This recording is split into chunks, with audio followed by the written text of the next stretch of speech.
Quel constat tu fais du leadership aujourd'hui? Alors, en plus, tu as une dimension internationale aujourd'hui, tu exerces au Canada, tu viens de temps en temps auprès de nos clubs APM. Est-ce qu'on est meilleur leader au Canada qu'en France?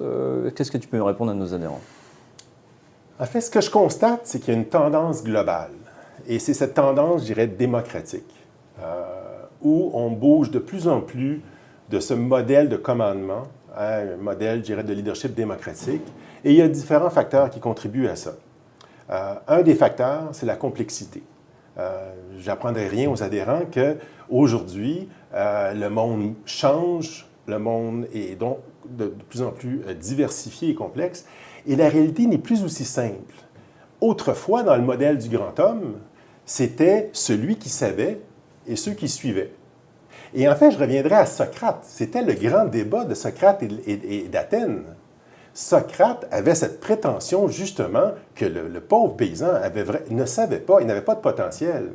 Athènes avait cette vision d'une démocratie où c'est par le dialogue et la rencontre qu'on peut créer ensemble et qu'on peut créer notre devenir commun. Donc, la question de la complexité, du changement nous amène inévitablement à devoir profiter de différentes perspectives, de différents regards.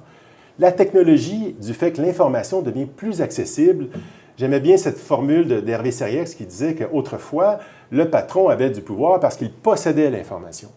Aujourd'hui, tout le monde a l'information, ou presque. L'enjeu du leader, c'est d'y donner du sens. Donc, le leadership devient davantage dans cette capacité, je dirais, à donner du sens que de transmettre l'information. Autre élément aussi, je dirais, les valeurs féminines, parler d'empathie, d'écoute, d'humain, de sans-jugement. J'ai commencé dans ce travail-là il y a une vingtaine d'années. On n'aurait pas abordé ces thématiques il y a 20 ans. Donc, il y a vraiment une évolution aussi, je crois, qui se passe, et je la vois au niveau global. Il y a des différences culturelles, je conviens. Dans certaines cultures, ça différencie.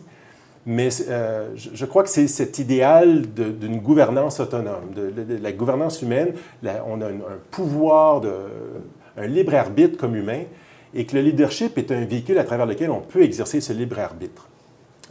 Et donc, je crois qu'on est de plus en plus dans ce mouvement en ce moment, à l'échelle planétaire. J'ai travaillé avec ING, par exemple, et avec des gens en Asie. Il y a des différences, j'en conviens. Mais sur le fond, je pense que c'est un grand mouvement qui est partagé.